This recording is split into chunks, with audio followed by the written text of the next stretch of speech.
Enshrouded just dropped a massive update, and things get real dark real fast. We're talking night-only challenges, deadly new enemies, and a brand new weapon upgrade system that will completely change how you guys fight. Let's break down everything you need to know about the brand new update number 6. So starting things off, let's talk about the new nighttime gameplay they have officially added with this update.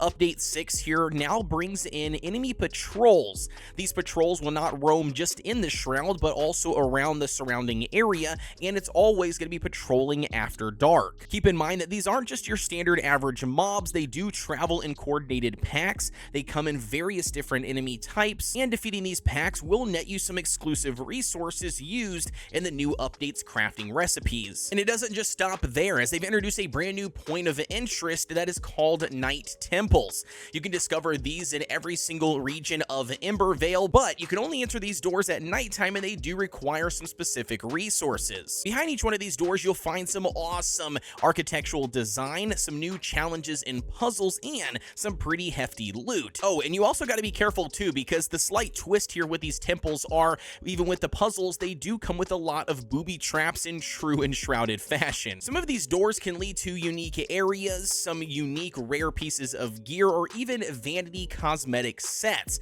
I'm not going to spoil it all for you here, but it is definitely worth the grind. And now let's talk about the brand new enemies here. In Update 6, they introduced the Predator. This is going to be a elite enemy that hits like a freight train, dude, and will chase you down like no other. We've got the flying jellies, or what looks like a giant flying jellyfish. These normally come in packs, and if they aren't coming in packs, either way, they're still very easy to overwhelm you if you aren't paying attention. And don't even get me started on the new Critter Queen, dude. She does not come alone. She hits like a truck. She's creepier than ever, and the backup that comes along with her will easily overwhelm the unprepared.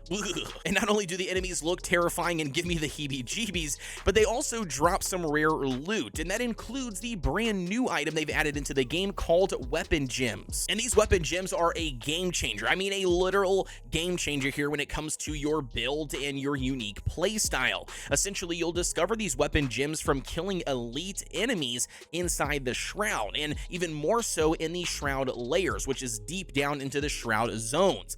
Nevertheless, here, once you discover these Weapon Gems, you can uncover that they basically will provide some sort of effect, right? Or think of it like an affix, if you will. It could be everything from changing an elemental type, adding additional elemental damage. It could give you an additional ability that you never had before. It can modify an existing ability. I mean, it even can give the weapon you're using or socketing it to a different ability. I mean, you name it. The opportunities are limitless here when it comes to really fine-tuning however you want to uniquely play and build your character. Currently, there are 20 different Weapon Gems in the game for you to discover and then utilize to your advantage. Obviously, each one of them will have their own individual tier as well, all the way from like white being common all the way up to legendary, right? Obviously, you know, the legendaries will, you know, have better stats and better buffs and better effects compared to the white common ones. So obviously, as you find more, you'll be able to utilize different gems to, again, cater towards your playstyle. And when it comes to utilizing these Weapon Gems, you have to discover a brand new point of interest they've added in the Shroud as well,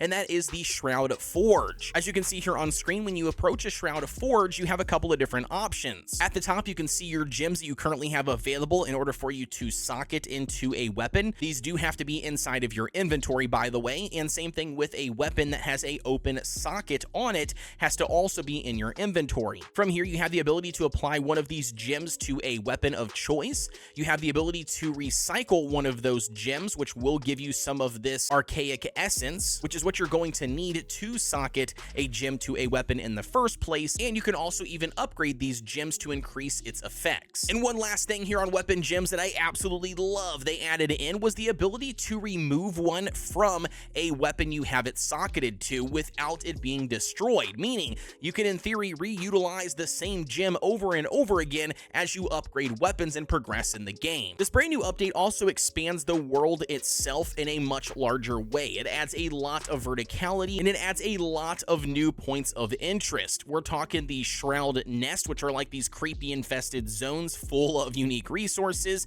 We've got summoning stones now, which can trigger an elite spawn and then allow you to kill it and basically farm it for whatever resource it drops. And it's not even just the shrouded locations. Even some of the older regions have gotten some TLC and major terrain overhauls. We've got the Kindle Waste, and the Nomad Highlands, to just mention a couple. They look absolutely beautiful with these TLC updates. Not only that, if you guys are into lore, several of the ruins and temples now also have expanded stories and lore hidden inside of them. Oh, and I completely forgot to mention, they also added a brand new Barber NPC. If you guys have not seen this dude, he looks absolutely awesome, and I love his little cheeky voice lines that he provides, but nevertheless, it essentially gives you the ability to full-on customize your character like you did at the beginning of the game, but whenever you want. And what's even more awesome about this NPC and the new quest lines, if you follow through like you're supposed to and do them all, they will basically unlock more presets for your character customization, more hairstyles, more dye colors. I mean, you name it, they've added a lot of character customization in here with this brand new NPC. And like with all new NPCs added into the game, it also comes with a brand new crafting station.